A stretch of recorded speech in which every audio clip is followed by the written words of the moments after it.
Alright, let's talk about the men who turned the T20 World Cup into their personal playground. In a format where every ball is a potential wicket and every over is a sprint, these players didn't just survive, they dominated. They are the ones who stood tall when the pressure was at its peak, the ones who found gaps when the field was packed, and the ones who cleared the ropes when their team needed it most. Today, we are going through every single edition of the T20 World Cup, from the inaugural blast in South Africa in 2007 all the way to the Caribbean and American showdown in 2024. We are looking at the top 5 run scorers of each tournament, but more importantly, we are diving deep into the stats and stories of the men who finished at the very top of the mountain. We are talking averages, strike rates, iconic 50s, and those rare, legendary hundreds. This is the ultimate breakdown of the highest run scorers in T20 World Cup history.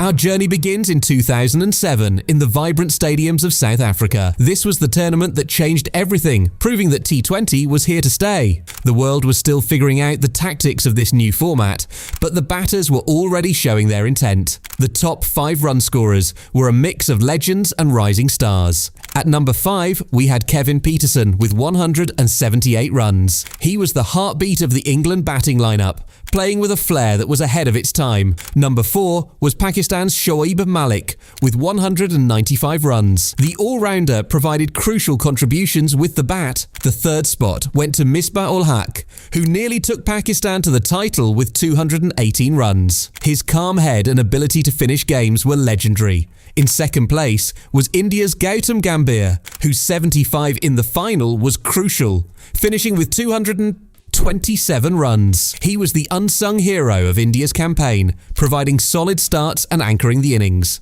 But the man at the very top was the big Australian, Matthew Hayden. Hayden was an absolute beast in 2007. He finished with 265 runs at a staggering average of 88.33 and a strike rate of 144.80. His highest score was an unbeaten 73, and he smashed 450s in just 6 innings. Hayden was the definition of consistency. He was using his massive frame to intimidate the bowlers, stepping down the track and hitting them over their heads. His best game was arguably the semi-final against India, where he scored 62 off 47 balls, though Australia ultimately lost that one. He also hammered 58 against Sri Lanka and 73 against Bangladesh. Hayden's contribution was massive, but unfortunately for him, Australia fell just short in the semi-finals. Still, his dominance at the top of the order was a sight to behold. He was the one who set the platform for the Australian middle order, and his presence at the crease was enough to make any bowler nervous. He was hitting the ball with such force that it sounded like a gunshot, and his ability to clear the boundaries was unmatched in that tournament. He was a true pioneer of aggressive T20 batting, showing that you could be both powerful and consistent. Moving on to 2009, the tournament moved to the home of cricket, England. The conditions were different, with more swing and seam on offer, but the run scoring didn't stop. The top 5 list saw AB de Villiers at number 5 with 186 runs, and Kamran Akmal at number 4 with 188 runs, providing explosive and crucial innings for their teams. Chris Gayle took the third spot with 193 runs, bringing his trademark power for the West Indies. Jacques Kallis was second with 238 runs, showing his class and longevity across all formats. But the undisputed king of 2009 was Sri Lanka's Tilakaratne Dilshan. Dilshan was the inventor of the Dil Scoop, and he used it to devastating effect throughout the tournament. He finished with 317 runs at an average of 52.83 and a strike rate of 144.74. His highest score was a brilliant 96, not out against the West Indies in the semi-final. He scored 350s in the tournament and was the primary reason Sri Lanka reached the final. His 96 in the semi-final was a masterclass in T20 batting, taking his team to a winning total almost single-handedly. He was manipulating the field, hitting the ball to parts of the ground that bowlers didn't even think were possible. While Sri Lanka lost the final to Pakistan, Dilshan's impact was undeniable. He was the heartbeat of their batting lineup, providing explosive starts that put every opposition on the back foot. He was named the player of the tournament, a fitting reward for his incredible consistency and innovation. His ability to innovate and adapt to the English conditions was a key factor in Sri Lanka's success. He was a true entertainer, and his batting was a breath of fresh air for the fans. In 2010, the party moved to the West Indies. The Caribbean sun brought out the best in the batters, and the pitches were conducive to high-scoring games. The top 5 included Suresh Raina at number 5 with 219 runs. He became the first Indian to score a T20 International 100 during this tournament. Craig Kieswetter was at number 4 with 222 runs,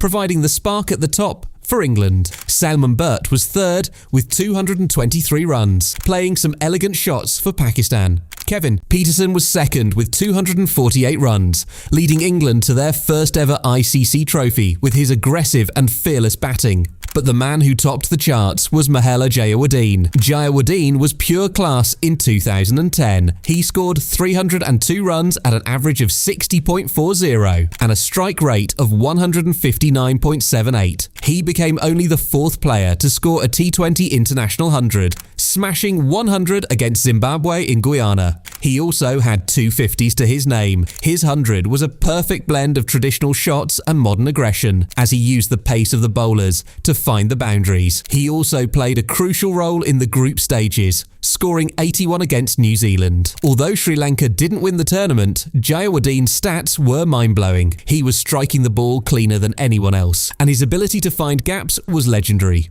He proved that you didn't need to be a power hitter to dominate T20 cricket. His footwork was impeccable, and he was always one step ahead of the bowlers. He was a master of using the pace of the ball to his advantage, and his timing was simply exquisite. He was a true artist with the bat, and his performance was a masterclass in T20 batting. Next up is 2012, held in the tropical heat of Sri Lanka. The home team was strong, but an Australian all-rounder stole the show. The top 5 featured Brendan McCullum at 5 with 212 runs, including a massive 100 against Bangladesh. Chris Gale was at 4 with 222 runs, providing the power for the West Indies. Marlon Samuels was third with 230 runs, including a match-winning 78 in the final. Mahela Jayawardene was second again with 243 runs, continuing his incredible record in World Cups.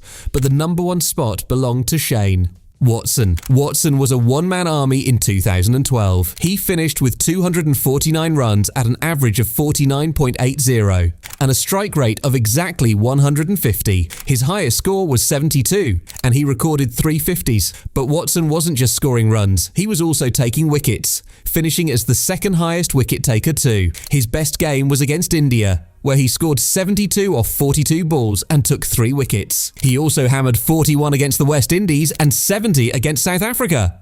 Watson was the player of the tournament, and while Australia lost in the semi-finals, his individual dominance was perhaps the greatest we've ever seen in a single edition. He was winning games with both bat and ball, making him the ultimate T20 weapon. He was hitting the ball with immense power, and his bowling was clever and effective. He was the heart and soul of the Australian team, and his performance was a masterclass in all-round cricket. He was a true match winner, and his impact on the tournament was immense. In 2014, the tournament was hosted by Bangladesh, and this was the year a certain Indian superstar truly announced himself on the world stage. The top 5 included JP Duminy with 187 runs, providing the stability for South Africa. Rohit Sharma was 4th with 200 runs, showing glimpses of his destructive potential. Stefan Myburgh from the Netherlands was 3rd with 224 runs, and Tom Cooper, also from Netherlands, was 2nd with 231 runs, helping their team pull off some major upsets.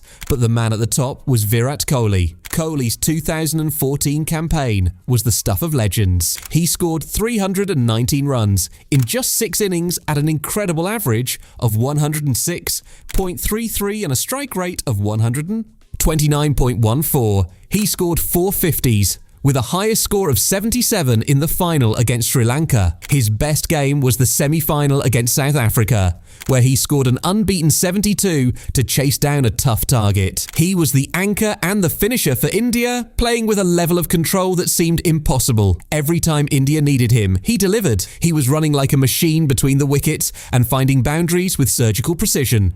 While India lost the final, Kohli was named Player of the Tournament. His ability to chase under pressure became his trademark during this World Cup, and he established himself as the best T20 batter in the world. He was playing with such a high level of focus and determination that it seemed like he could never get out. He was a true master of the chase, and his performance was a masterclass in T20 batting. 2 years later, in 2016, the World Cup came to India. While the home fans wanted Kohli to repeat his heroics, it was a Bangladeshi opener who finished with the most runs. The top 5 saw Jos Buttler at 5 with 191 runs, playing some explosive innings for England. Mohammad Shahzad was at 4 with 222 runs, providing the entertainment for Afghanistan. Joe Root was 3rd with 249 runs, including a brilliant 83 against South Africa. Virat Kohli was 2nd with 273 runs, including that legendary 82 not out against Australia. But the top spot went to Tamim Iqbal. Tamim Iqbal was sensational, especially in the qualifying round. He finished with 295 runs at an average of 73.75 and a strike rate of 142.51. He scored a magnificent 103 not out against Oman, which remains the only T20 World Cup 100 by a Bangladeshi player. He also had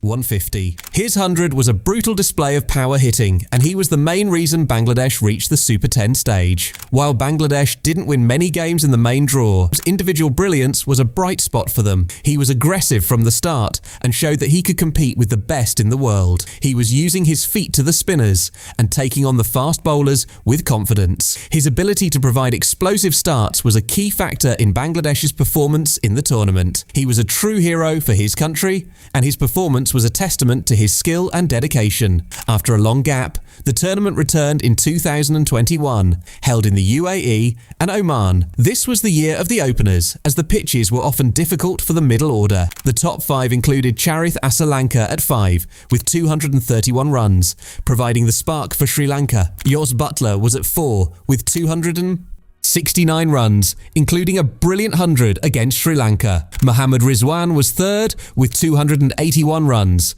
forming a formidable partnership with his captain. David Warner was 2nd with 289 runs, leading Australia to the title with his aggressive batting. But the highest run scorer was Pakistan's captain, Babar Azam. Babar Azam was the epitome of class and consistency in 2021. He scored 303 runs at an average of 60.60 and a strike rate of 126.25. He scored 4 50s with a highest score of 70. His most iconic innings was the unbeaten 68 against India, where he and Mohammad Rizwan chased down 152 without losing a wicket. He also scored 66 against Scotland and 51 against Afghanistan. Babar led from the front, and his partnership with Rizwan was the most feared in the tournament. While Pakistan lost a heartbreaking semi-final to Australia, Babar's batting was a masterclass in technique and temperament. He proved that you could dominate T20 cricket by playing proper cricketing shots. He was never flustered,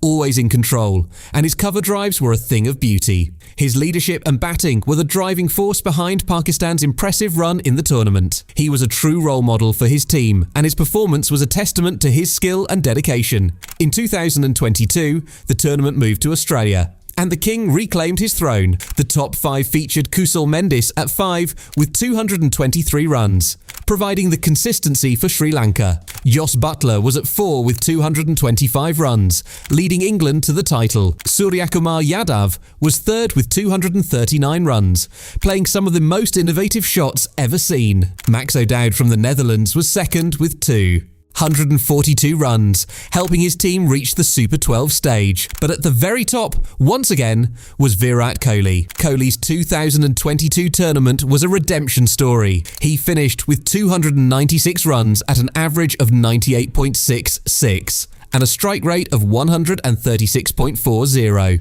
He scored 4 50s, and his highest score was the legendary 82 not out against Pakistan at the Melbourne Cricket Ground. That innings is widely considered the greatest in T20 history, as he brought India back from the dead to win on the final ball. He also scored 64 not out against Bangladesh and 62 not out against the Netherlands. Kohli was once again the backbone of the Indian batting lineup. While India lost in the semi-finals, Kohli's individual brilliance was the highlight of the tournament. He showed the world that he was still the master of the chase and the king of the big stage. His fitness and mental strength were on full display as he pushed himself to the limit in every game. He was playing with a level of passion and intensity that was truly inspiring to watch. He was a true legend of the game, and his performance was a masterclass in T20 batting. Finally, we come to 2024, hosted by the USA and the West Indies. This was a tournament of upsets and difficult pitches, where the bowlers often had the upper hand. The top 5 included Ibrahim Zadran at 5